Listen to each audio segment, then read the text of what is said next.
अज की एक्सरसाइज है exercise 10G and 10H। पहला 10G करांगे दैन 10H करांगे। 10G ਦੇ ਵਿੱਚ ਹੈਗਾ work done by a force. Work done ਤੁਸੀਂ ऑलरेडी फिजिक्स ਦੇ ਵਿੱਚ पढ़ चुके हो। एक क्वेश्चन करवाऊंगी ਇਹਦੇ ਨਾਲ ਦਾ 7-8 क्वेश्चंस ने बुक ਦੇ ਵਿੱਚ ਉਹ ਤੁਸੀਂ खुद करने हैं। अगर कोई डाउट होया तो पूछ लियो। देखो बेटा वर्क डन किहदे इक्वल ਹੁੰਦਾ है फोर्स इनटू डिसप्लेसमेंट। मतलब वर्क डन ਆਪਾਂ कितना काम किया किसी चीज़ ਦੇ तो काम किहदे इक्वल होगा कि ਉਹਦੇ ਉੱਪਰ ਆਪਾਂ किन्नी फोर्स लगाई तो उस फोर्स के थ्रू किन्नी डिसप्लेसमेंट हुई ਉਹਦੇ ਵਿੱਚ तो बन जाता ਤੁਹਾਡਾ work done. Work done is equal to force into displacement. ਹੁਣ देखो ਇਹ क्वेश्चन ਦੇ ਉੱਪਰ ਅਪਲਾਈ ਕਿਵੇਂ ਕਰਨਾ ਹੈ। क्वेश्चन नंबर 2 है फ्रॉम मॉडर्न बुक ਦੇ ਵਿੱਚੋਂ ਉਹ ਕਰਵਾ ਰਹੀ ਹਾਂ ਬੇਟਾ ਸਾਰੇ क्वेश्चन सेम है बाकी ਦੇ ਨਾਲ ਦੇ। Find the work done by the force Fi + 2J + K acting on a particle. एक पार्टिकल के उपर एक फोर्स एक्ट कर रही है तुसी ਉਹਦਾ वर्क डन करना है। If the particle is displaced from the point with position vector this to the point this. कहते पार्टिकल इस पॉइंट तो इस पॉइंट ते पहुंचया तो दसो कि ਉਹਦੇ ਵਿੱਚ कितना वर्क डन होया इफ फोर्स इज गिवन। तो आपां की पता देखो डिसप्लेसमेंट दी हुई है कि एक पॉइंट तो दूजे पॉइंट पहुंचया।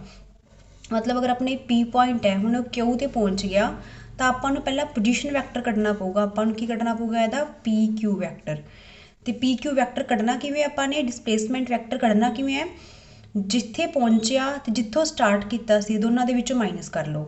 तो पिछले वाला जिथे पहुंच गया 3i + 2j + 4k माइनस करना ਉਹਦੇ ਵਿੱਚੋਂ पहले वाला 2i + j + k starting point. तो माइनस करके अपने को डिसप्लेसमेंट कितनी आई i + j + 3k। Force already given है i + 2j + k। तो work done is equal to force into displacement. Force की वैल्यू पुट की इंटू डिसप्लेसमेंट की। हुण i into I j into J k into K vectors की dot होंगी अपन पता है 1 इंटू 1 1 2 इंटू 1 2 3 इंटू 1 3 तो 6 यूनिट्स ਉਹਦੇ ਵਿੱਚ वर्क डन होया। ਇਹਦੇ ਨਾਲ ਦੇ ਜਿਹੜੇ क्वेश्चंस है बेटा खुद ट्राई करोगे। अगर if you have any doubt then you can ask me at any time. ना बेटा इस तो बाद एक्सरसाइज है 10H। 10H ਦੇ ਵਿੱਚ ਕੀ ਹੈ ਵੈਕਟਰ ਪ੍ਰੋਡਕਟ। ਆਪਾਂ E ਦੇ ਵਿੱਚ ਕਰਕੇ ਹਟੇ ਹਾਂ dot product that means scalar product. ਹੁਣ ਇਹ ਹੈਗੇ ਵੈਕਟਰਸ ਦੀ ਪ੍ਰੋਡਕਟ। देखो वैक्टर प्रोडक्ट के लिए साइन का फॉर्मूला यूज़ होंगे अगर आप एंगल कुछ कढ़ना हो तो डॉट प्रोडक्ट के लिए कोस का फॉर्मूला यूज़ होंगे। हुण वैक्टर प्रोडक्ट है कि कहते तुहाडे कोल दो वैक्टर्स है ए वैक्टर ते बी वैक्टर।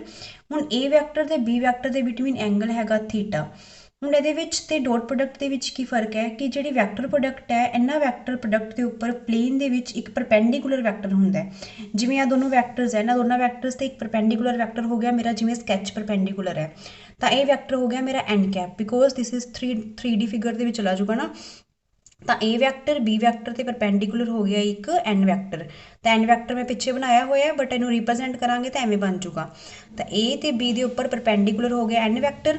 तो A cross B is equal to A का मैगनीट्यूड बी का magnitude and angle between them sine theta into जो उसके परपेंडिकुलर है जिमें एन कैप हो गया परपेंडिकुलर इनू बोलते unit vector N cap perpendicular to both A and B जोड़ा ए तो बी दोनों ते की होगा परपेंडिकुलर। तो A cross B is equal to A vector the magnitude B the magnitude angle between them sine theta use करना है वैक्टर प्रोडक्ट के विच ध्यान रखियो इंटू एन कैप की है यूनिट वैक्टर होगा हमेशा। एन कैप जोड़ा परपेंडिकुलर किसते होगा both A and B. That means N cap A vector B vector ये होंगे परपेंडिकुलर की कंडीशन के विच काम करनगे। तो A cross B A the magnitude B the magnitude sine of theta angle between them. ठीक है ना। इस तो बाद बेटा हुण इस तो बाद कंडीशनस है कुछ ये रिजल्ट्स है वो किवें यूज़ होंगे क्वेश्चन ये आपां आई जे के वाला डॉट के विच भी कीता सीगा। आई जे के का कंसैप्ट इत्थे भी यूज़ होगा। उत्थे की सीगा कि सेम टू सेम वैक्टर्स की डॉट करन ते 1 आंदा सी ते डिफरेंट वैक्टर्स की डॉट करन ते 0 हुंदा सी।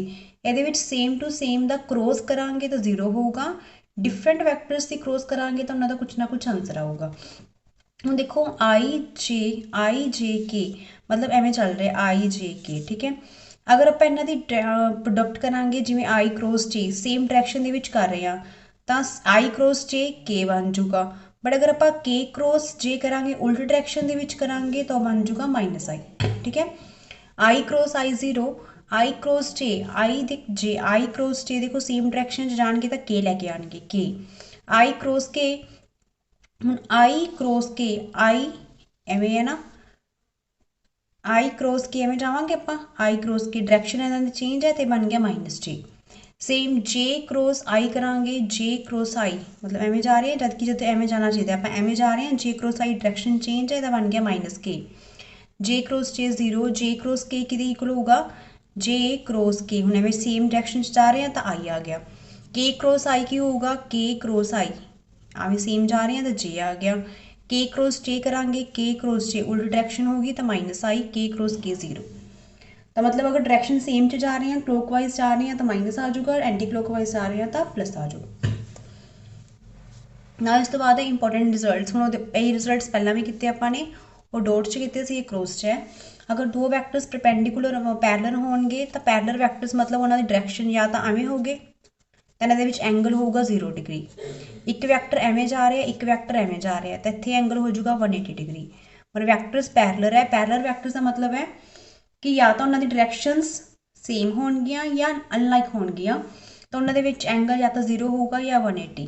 हुण आपां नूं पता है कि ए क्रॉस बी का फॉर्मूला हुंदा है, अगर एंगल इत्थे 0 हो जाऊगा, एंड तो यूनिट गैप ही है, तो साइन 0 0, तो ए क्रॉस बी की वैल्यू कि इक्वल आ जाऊगी ए का मैगनीट्यूड, बी का मैगनीट्यूड, साइन 0 0 आ भी 0 हो गया सारा, मतलब आ सारा पोर्शन 0, तो ए क्रॉस बी 0 हो जाऊगा।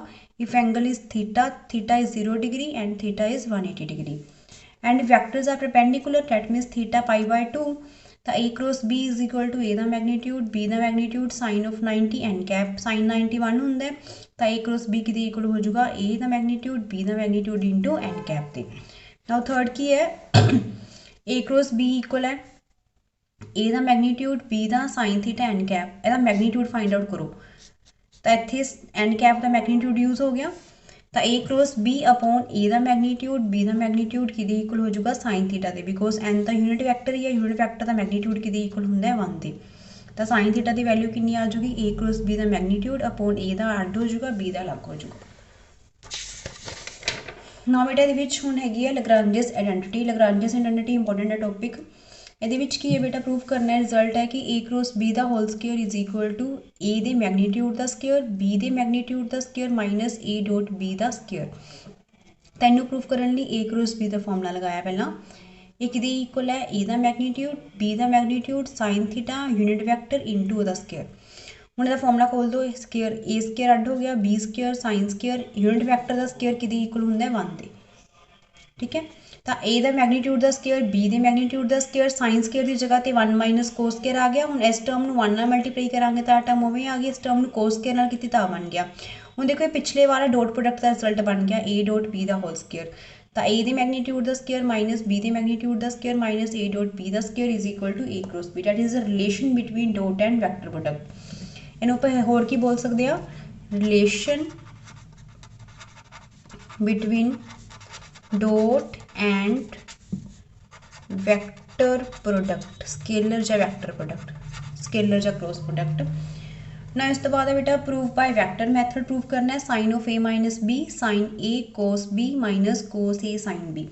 मैं साइन ए माइनस बी करवा रही हूँ, साइन ए प्लस बी बेटा बुक के ऑलरेडी एग्जाम्पल है इसलिए नहीं करवा रही। कोस ए प्लस बी तो कोस ए माइनस बी ऑलरेडी आप कर चुके हैं। देखो साइन ए माइनस बी के डॉट प्रोडक्ट यूज होगी, because sorry cross product use होगी, बिकॉज क्रॉस प्रोडक्ट के ही साइन का फॉर्मूला यूज होता है। करना इनू उवें है जिवें आप पिछे क्रॉस च किया, डॉट च किया, सेम मैथड है। आई तो जो यूनिट वैक्टर हो गए, ओ पी तो ओ क्यू यूनिट वैक्टर है, इन्होंने विचाले एंगल बन रहा है ए माइनस बी। हुण आई जे प्लेन दे विच आई जे के राइट हैंड, हुण ये आई होगा लॉन्ग एक्स एक्सिस, जे होगा वाई एक्सिस, बट ये एक के यूज होगा जिहड़ा परपेंडिकुलर होगा एक्स एक्सिस ते वाई एक्सिस ते, ठीक है।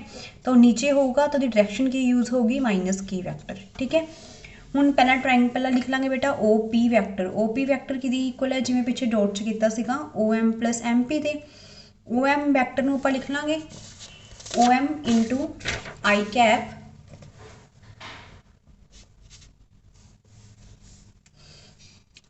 पिछे जिमें कड्डे सेम है बेटा cos A into I sine A into J, जिमें डॉट च किया उवें निकल जूगा, उवें ओ क्यू निकल जूगा कोस B into I sine B into जे।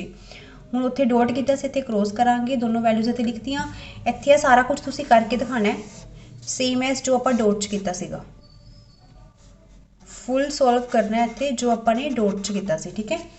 ਹੁਣ ਡੋਟ ਕਰਾਂਗੇ, क्रॉस करांगे इन्हां दी cos A I cross I नहीं करांगे बिकॉज 0 ਹੁੰਦਾ है। ਤਾਂ I क्रॉस J ਆਊਗਾ ਇੱਕ ਇਹਦੇ ਵਿੱਚ J क्रॉस I ਆਊਗਾ ਬਿਕॉज J क्रॉस J ਤਾਂ 0 ਹੀ ਹੋ ਜਾਊਗਾ। cos A ਇੰਟੂ ਆ ਜਾਊਗਾ sin B ਐਂਡ sin ਦੇ ਨਾਲ ਆ ਜਾਊਗਾ cos B।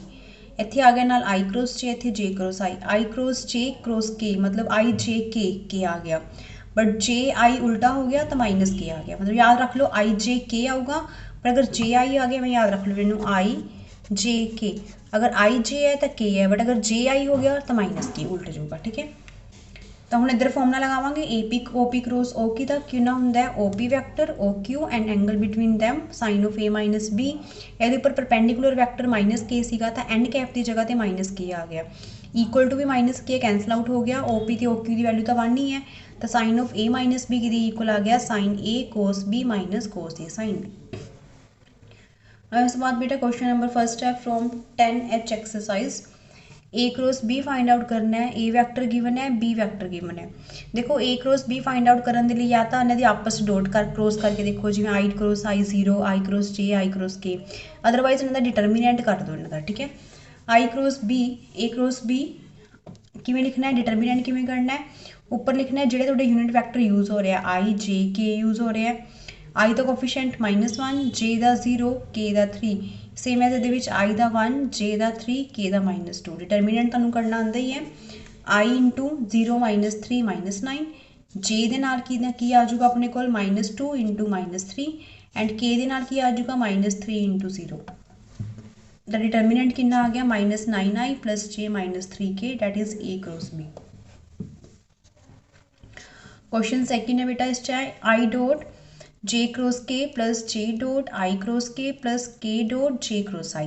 हूँ देखो J cross K I J K अपने को वैक्टर है, J क्रॉस K मतलब आप I आ गया, K क्रॉस I J आऊगा। नेक्स्ट है J क्रॉस I उल्टा हो गया because I cross J cross I उल्टा हो गया तो ये हो जाएगा -K। I डॉट I बन गया I dot I 1 J dot J 1 K dot K 1, तो 1 + 1 2 2 - 1 1 इज योर आंसर।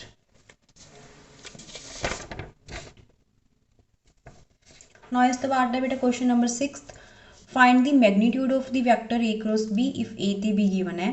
सब तो पहला A क्रॉस B का मैग्नीट्यूड करना है तो A cross B find out कर लो I J K 2 1 1 1 - 2 1। इनू सॉल्व करो मैं डिटरमीनेंट कट के तो इन्ना बन गया। ठीक है, हम इधर मैग्नीट्यूड करना है, मैग्नीट्यूड मतलब 3 का स्क्वायर 9 1 का स्क्वायर 1 5 का स्क्वायर 25 35 ਇਹਦਾ ਕੀ ਹੋ ਗਿਆ मैग्नीट्यूड। नाउ 11th क्वेश्चन है find a unit vector perpendicular to the vector. देखो अगर यूनिट वैक्टर कढ़ना हो परपेंडिकुलर टू वैक्टर दे तो ਉਹਦਾ रिजल्ट ਹੁੰਦਾ है A क्रॉस B अपॉन ਉਹਦਾ मैग्नीट्यूड। ठीक है, तो A वैक्टर गिवन है B वैक्टर गिवन है। सब तो पहला की करांगे आप इन्हां दा A क्रॉस B कर लांगे बेटा। A क्रॉस B करना तुहानूं दसता किवें करना है, डिटरमीनेंट फाइंड आउट करके A क्रॉस B आ गया -4I plus 4J plus 4K। फिर A क्रॉस B करन तो बाद ਉਹਦਾ मैग्नीट्यूड कढ़ना है यूनिट वैक्टर दे लई। ਇਹਦਾ मैग्नीट्यूड कितना 4 का स्क्वायर 16 16 16 √48 डैट मीनस 403। तो फॉर्म रिजल्ट की सी यूनिट वैक्टर का A क्रॉस B अपॉन ਉਹਦਾ मैग्नीट्यूड। A क्रॉस B की वैल्यू उपर लगाती, मैग्नीट्यूड 48 अंडरूट के विच बाहर कढ़िया 4√3 4 नाल 4 कॉमन कट के कैंसल आउट हो जाएगा -I plus J plus K upon √3 is your answer. ठीक है,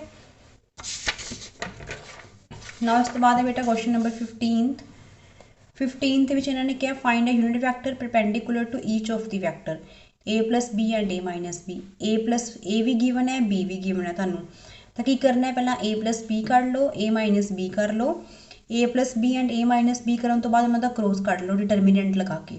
फिर जो क्रॉस का आंसर आऊगा वह की कट दो मैग्नीट्यूड, दोनों की वैल्यूज इतने पुट करके तुहाडे कोल आंसर आ जाऊगा।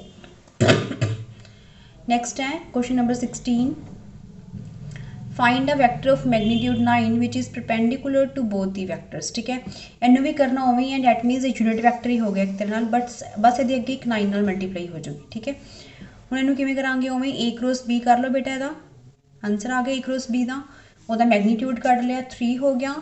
Unit vector is perpendicular to मतलब उपर तक क्रॉस लगानी होंगी है, नीचे मैग्नीट्यूड 3 लगाता। हुण इन्होंने कहा कि तुहानूं एक इहो जिहा यूनिट वैक्टर कड्डो जिहदा मैग्नीट्यूड 9 यूनिट्स है एंड परपेंडिकुलर टू दिस, तो मैग्नीट्यूड 9 लगा के नाल लगा देंगे unit vector. Magnitude into perpendicular unit vector कर लाँगे आपां। तो परपेंडिकुलर यूनिट वैक्टर जिहड़ा कड्ढिया सी उत्थे आ जाऊगा, नाल आ गया 9 तो आंसर आ गया 3 into -i + 2j + 2k। 16th question तो बात है बेटा क्वेश्चन नंबर 17 ਦੇ ਵਿੱਚ है if A B are unit vectors that means उन्होंने मैग्नीट्यूड 1 ਦੇ इक्वल है, theta is the angle between them, then show करना है sin θ/2 is equal to half of magnitude a minus B. A का magnitude 1 है, बी का 1 है, आप आर रिजल्ट कढ़ना है ना, तो आर रिजल्ट कढ़न के लिए सब तो पहले ए डॉट बी करो। ए डॉट बी कि इक्वल है ए का मैग्नीट्यूड, बी का मैग्नीट्यूड कोस ऑफ थीटा। ए का मैग्नीट्यूड 1 है, बी का मैग्नीट्यूड 1 है, तो ए डॉट बी कितना हो गया कोस थीटा दी। इस तो बाद आप आर रिलेशन फाइंड आउट करना है, तो इस रिलेशन फाइंड आउट करने लिए ए माइनस बी चक लो, ए माइनस बी का होल स्केयर करता, तो ये हो गया A square B square minus 2a dot B. ठीक है, अगर स्केयर करते हुए मैग्नीट्यूड वैक्टर लगाओ ना लगाओ बिकॉज वो तो मैग्नीट्यूड के कन्वर्ट हो जाता है। तो ए डॉट बी के मैग्नीट्यूड का स्केयर, ए का स्केयर 1 बिकॉज यूनिट वैक्टर है, बी का 1 माइनस 2a डॉट बी होवे आ जाऊगा, 1 + 1 बेटा 2 हो जाऊगा, 2 नू कॉमन कड्डो 1 माइनस कोस, 1 माइनस कोस कि इक्वल होंगे 2 sin स्केयर θ/2, तो यह बन गया 4 sin स्केयर θ/2। तो ए माइनस बी का स्केयर बन गया इक्वल, तो ए माइनस बी का स्केयर अगर हटा देंगे तो इधर आ जाऊगा 2 sin स्केयर की जगह sin θ/2, 2 में इधर डिवाइड कर दो तो थोड़ा जो रिजल्ट है वो प्रूफ हो जाएगा। नाउ 18th क्वेश्चन है बेटा find area of the parallelogram whose adjacent sides are given, मतलब दो साइड्स गिवन है उसका एरिया कढ़ना है। तो एरिया ऑफ पैरेललोग्राम कढ़न के लिए इफ साइड्स आर गिवन, अगर साइड्स गिवन है तो रिजल्ट यदा होंगे magnitude of A cross B बस। ठीक है, तो ए क्रॉस बी का मैग्नीट्यूड कर दो तो आंसर आ जाऊगा। ए वैक्टर दिता हुआ है 2i, बी है 3j, तो ए क्रॉस बी मतलब 2i क्रॉस 3j। तो किमें करांगे i j k, इतने कला आई का वैक्टर है 2, जे का 0 के का 0, नैक्सट के i 0 j 3 के का 0। डिटरमिनेंट फाइंड आउट करके 6k आ गया, 6k का एरिया मतलब आप मैग्नीट्यूड फाइंड आउट करना है, तो ये i का 0 j का 0 6k है, तो 6 का स्केयर 36 नू बाहर कढ़िया तो 6 square units is your area. ये उदो यूज करना है if sides are given and if बेटा diagonals are given then the area of parallelogram की होंगे। ये क्वेश्चन नंबर 19 है, find area of parallelogram whose diagonals are given, A तो भी डायगनल है, तो जो एरिया जोड़ा होंगे वो ए क्रॉस बी का हाफ हो जाता है। अगर साइड्स गिवन होन तो ए क्रॉस बी का मैग्नीट्यूड यूज होंगे, बट अगर डायगनल्स गिवन है तो हाफ हो जाता है, हाफ ए क्रॉस बी। तो हमें ए क्रॉस बी कर लाँगे आप जिमें करना आंदा आपां डिटरमिनेंट फाइंड आउट करके, वो मैग्नीट्यूड कढ़िया 8 का स्केयर 64 तो हो गया √192, half of A cross B का magnitude half of √192 square units. 192 नू बाहर कढ़ांगे तो 8√3 हो गया, 2 नू 8 कटिया 4√3 square units is your area. बेटा मैं 19th क्वेश्चन तक करवाया है, बाकी क्वेश्चन आप नैक्सट वीडियो करांगे। इन्ने क्वेश्चन नू ट्राई करियो एंड कोई डाउट होया तो पूछ लियो।